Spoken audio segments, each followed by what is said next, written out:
So this question, this is basically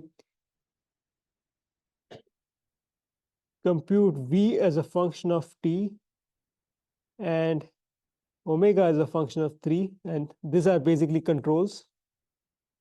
These depend on the speeds of the two motors spinning the wheels, such that xc traces some curve. Xc is x ref t, yc is y ref t. Okay, so we've not really specified anything on the angles. Usually we are happy with tracing some curve. So examples of this would be, okay, this is what we'll do in this class. We'll try to get it to track this curve. I think it's called asteroid. A circle is kind of easy with a car. All you need to do is to spin it, speed one faster than the other, it'll trace a circle. It was hard for a manipulator, but it's kind of easy for a car. Okay, so we'll try to trace that curve, and it's okay. So the reason I redo this is because there's a specific thing I want to do with this. When I say something has to track a curve, the question is which point you need to track this curve, the asteroid we talked about. Okay, so I'm just going to choose a random point. Let's say this point.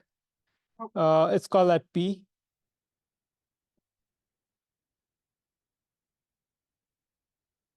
Okay, and P, let's say, is at a distance of Px along the x-axis, and then Py along the y-axis. Sorry, Py along the y-axis.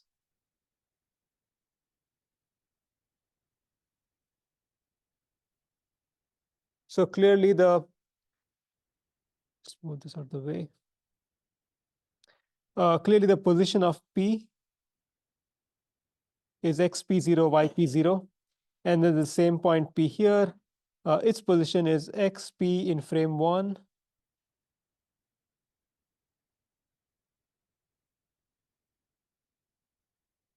yp1.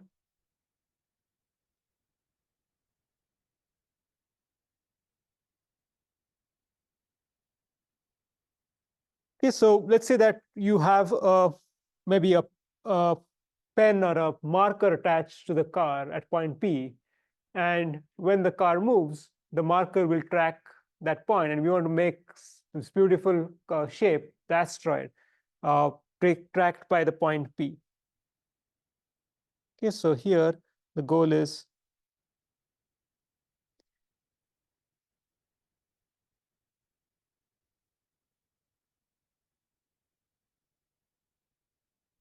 so get the point P to track x ref as a function of time, y ref as a function of time.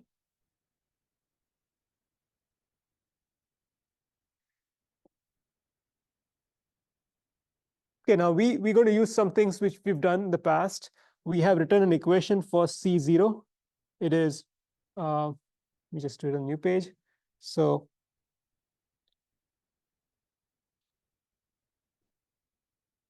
we write an equation for the point C using the rotation and translation formula we derived some time back.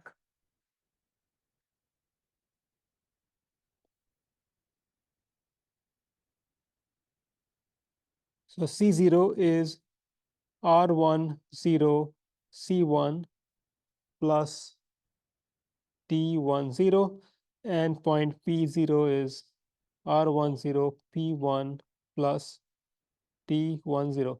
Note that the superscript denotes the frame. So C0 means point C in frame 0, C1 means C in frame 1. R10 is the rotation transformation which connects the two frames, and D1 is the translation of the origin of frame 1. So it will actually be O1. But what I'm going to do here is I'm going to subtract the two, so one from the other. So we have P0 minus C0 is R10 P1 minus C1, and then that D1 cancels itself. So that's a vector equation. I can write it as xp0 minus xc0. That's the x coordinate of point P and C, and yp0 minus yc0. So I wrote the vector equation now. And we have for R10, it's cosine theta minus sine theta, cosine theta. So P1 is xp frame 1. C1 for the first component, it is xc in frame 1. Then we have yp frame 1 minus yc frame 1.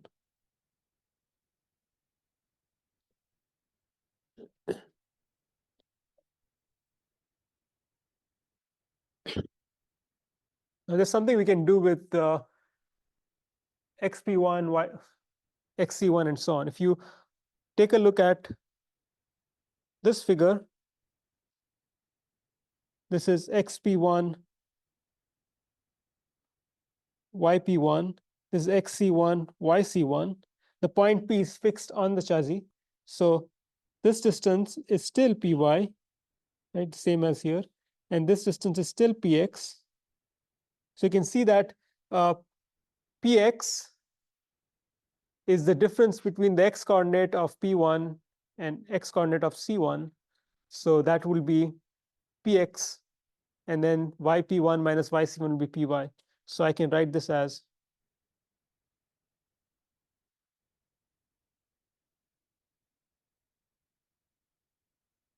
cosine theta minus sine theta,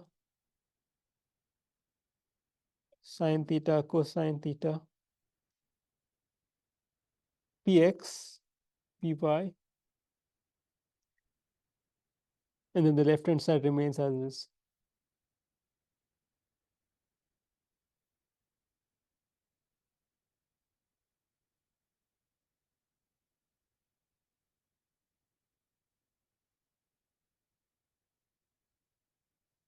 Okay, now this is something which I'm going to write down, which is just rewriting that equation in two different ways. You don't need to copy this. I would need this for the code later on. So I just want to put it there so you can use it later on. So one way of looking at this equation is, if we are given xp0, given p0, compute c0, which means that we need to solve for xc0, yc0 from the above equation. So clearly what you need to do is you need to move things around. So I'll move xc, yc on the right side, and then you'll get with this. Okay, this is kind of trivial what I'm writing here. It's nothing to really think about. Sine theta minus.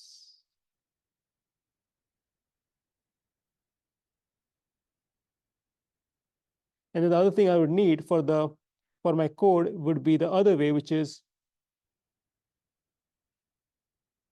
given C0, compute P0. So here compute P0 means xp0, yp0 is unknown, and then I'm given xc0, yc0.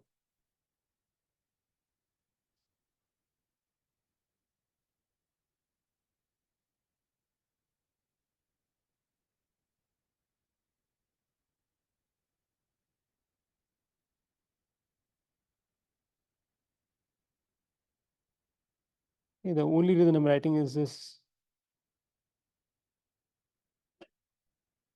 needed for IK code. Okay, we have to switch this. One case will be given that, other case we will be given something else. Okay, so that's fine. But then what we really want is we want the rate of change of P, right? Because you saw the equations, there was xc dot, yc dot. So we want to take the second equation, okay, this one, and differentiate this equation with respect to time. So we'll get x dot p and y dot p. So let's do that. Okay, so let's see what's there. So first of all, there is xc, yc. So it's easy to differentiate that. Simply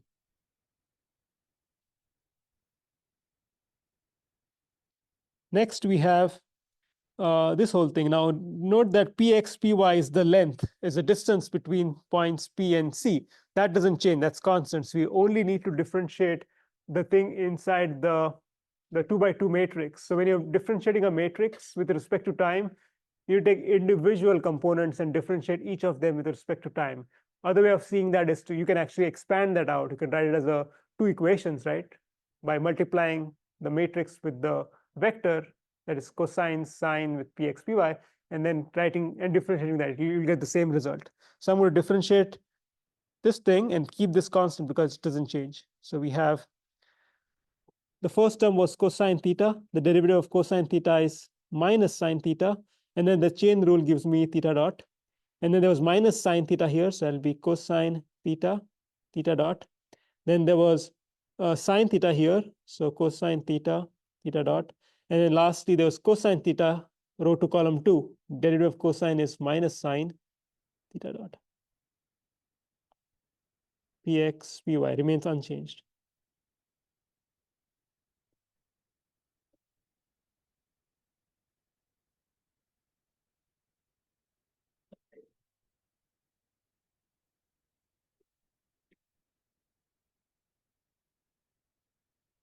Okay, now we can use the forward kinematics derivation which we showed earlier. So remember, we did this derivation. We computed x dot c, y dot c, and theta dot. We can just sub that in. So we'll take this and sub that in this equation. So we have v cosine theta, v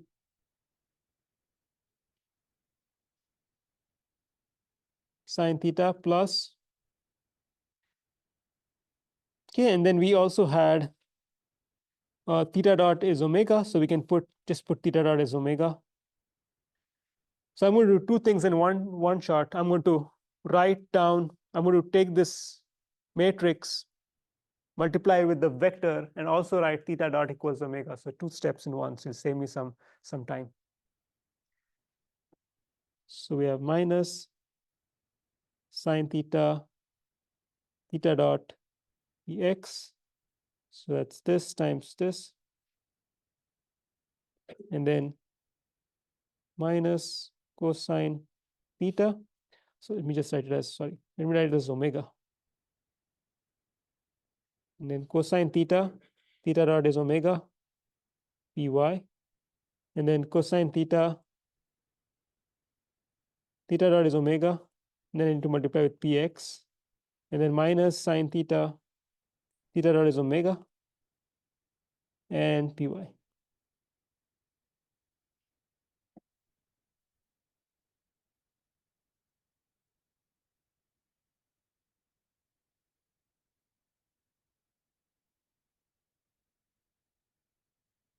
now it turns out that you can actually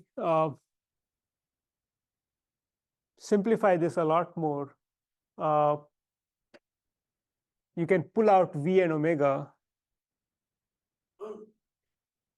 Okay.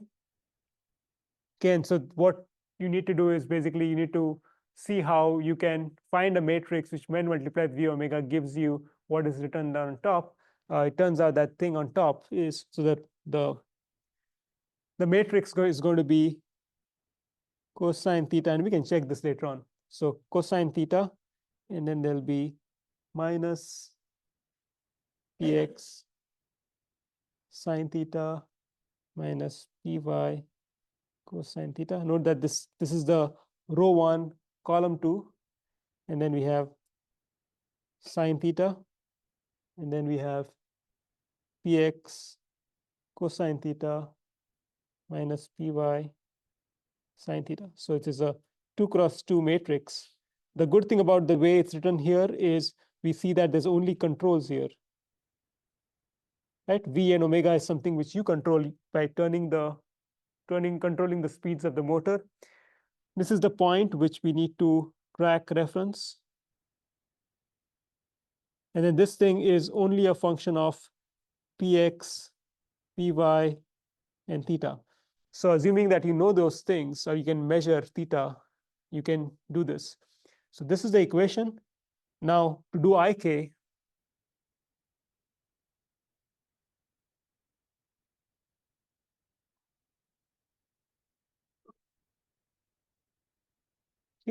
so ik or inverse kinematics, what we do is we set x p dot 0 is some gain kpx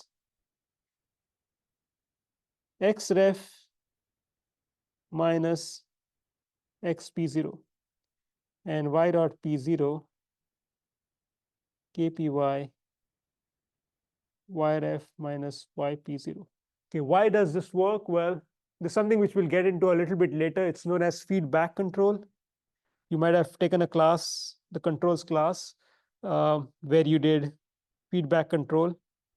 Like, for example, if you want to control the angle of a pendulum, you do k times the difference between the actual angle minus the reference angle, similar to that.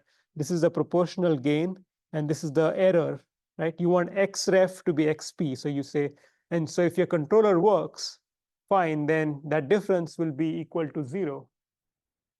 And then you know that xp is x ref. That's what you've achieved. So it turns out that this can be done using this formula. Here you need to know that these two variables are measured, or you need a sensor to measure them.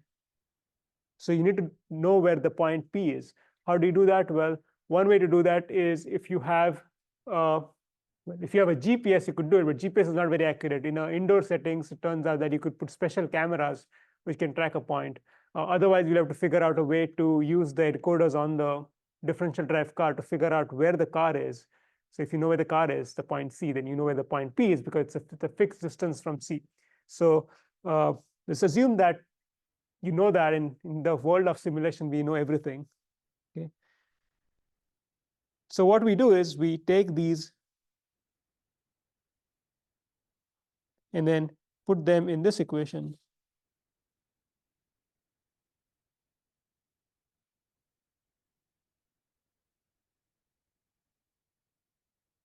So if you do that,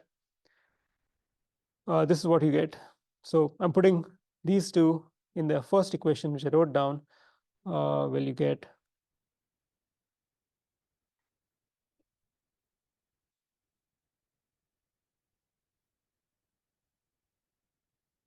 kpx xref minus xp kpy yref minus yp0. By the way, kp is something you choose. Okay, you can tune that to do the tracking. And then I'm just going to keep the right-hand side as is. So cosine theta, sine theta,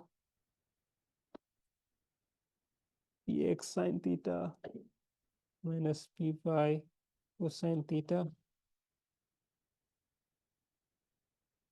px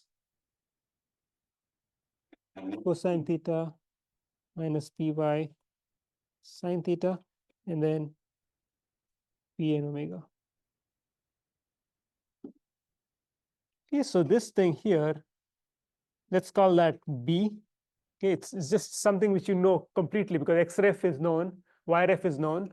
You're given that. xp and yp comes from measurements. kp, kx, kpx, kpy are numbers which you choose, the gains. So B is completely known. Okay, this thing here is, let's call that the A matrix.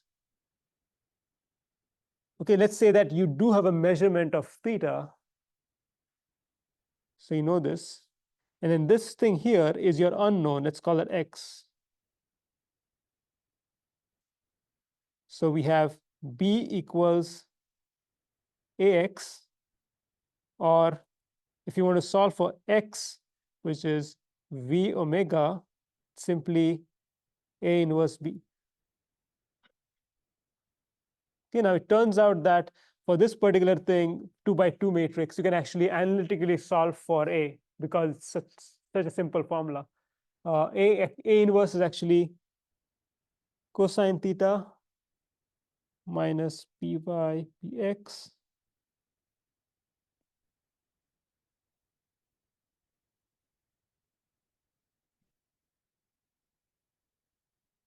sine theta.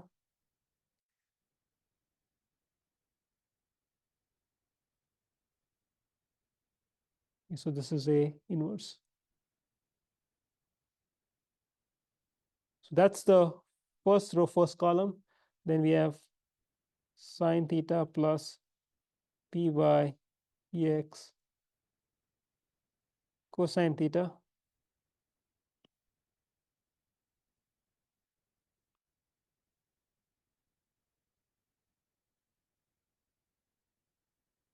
minus 1 divided by Px sine theta 1 divided by Px cosine theta. So that's A inverse, but you really don't have to worry too much about it. You can actually get it from the code. You can just, there's A inverse available in Python. You can just use that, or you can write the formula. So if you know A inverse, then you know B, then you have pretty much found what this is. And then you just apply that V at every instant. So you do that every instant of time. You compute the error, this error, you multiply the gain, you know B. A inverse depends on theta and Px, Py, you know that. And you can take A inverse times V, you get V omega, apply that, keep doing that, and you'll see that you'll track the curve. Now, just something to note is, note how Px appears here. Okay, it appears in the denominator. If you put Px equals 0, A inverse is going to blow to infinity. So one restriction on this is that Px should not be equal to 0. Okay, Px is what? It's basically the point which is, if this point P is along the y-axis, right here, anywhere on the y-axis, you have a hard time because remember the constraint with the differential drive car, it cannot move to the left or right, cannot move sideways, it can only move forward. So you'll have a hard time controlling the car. So it's basically a condition of uncontrollability. You cannot get the car to instantaneously move to the left or right or sideways. You could do this with the omnidirectional wheels, but not with a differential drive car. Okay, so what we'll do is we'll set up the equation of an asteroid. An asteroid looks something like this.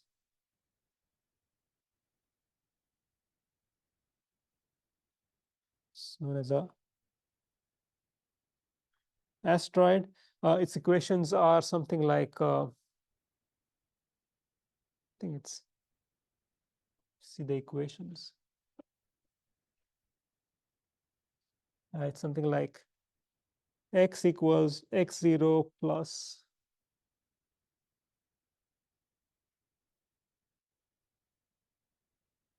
a cosine 2 pi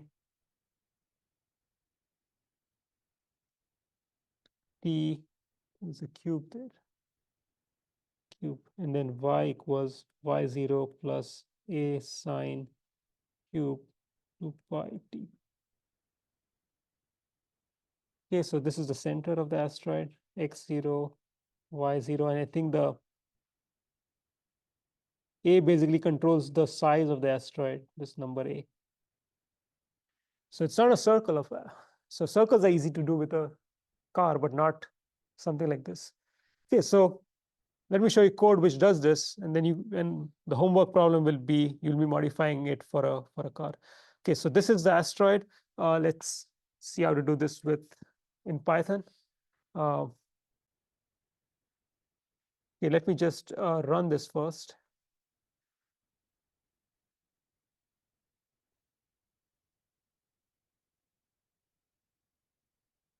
Okay, so that's the same car I showed earlier.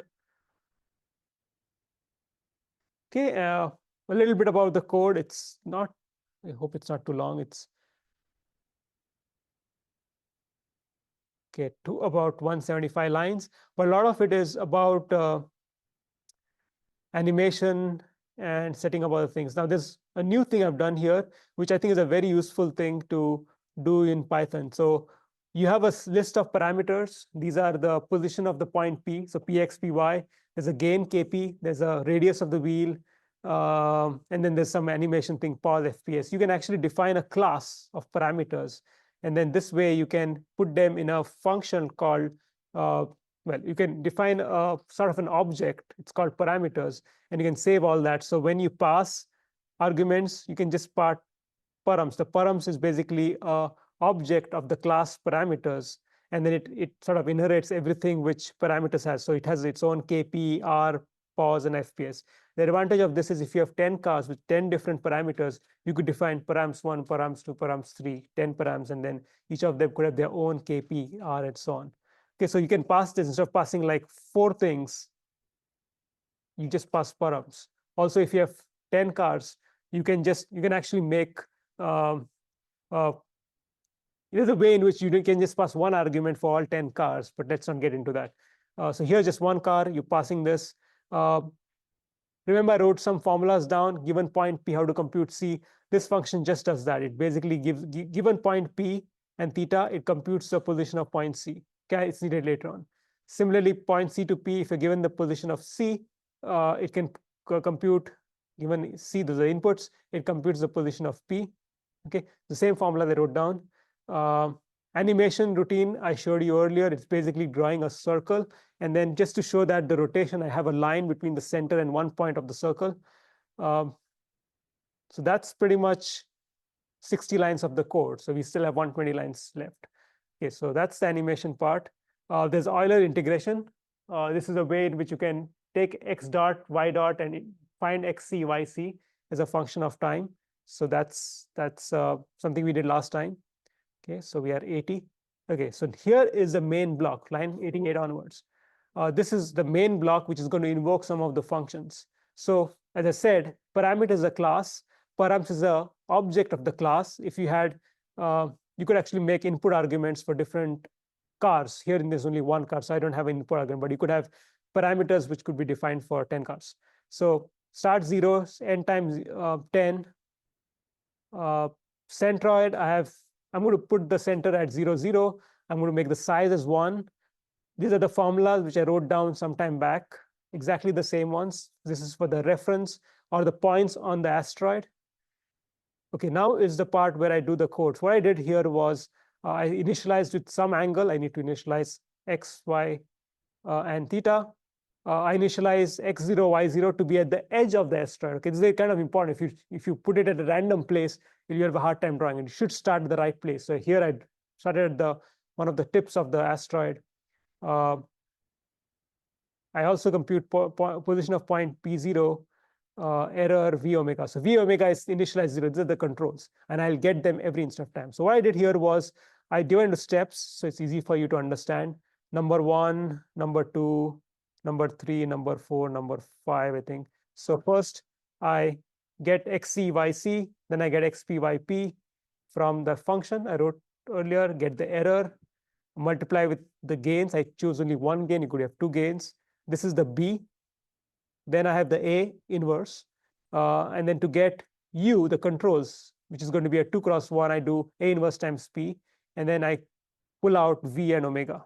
Okay. And so stacking, I think the remaining things should be self-explanatory. So with all that, it traces the arc. Now, the way I do this coding is usually you can eliminate lines of code and then see what the effect is. It's really, if you want to understand something, you just have to sort of perturb it, move things around, ask yourself questions like, how can I make it do a different curve, for example? That's how you learn.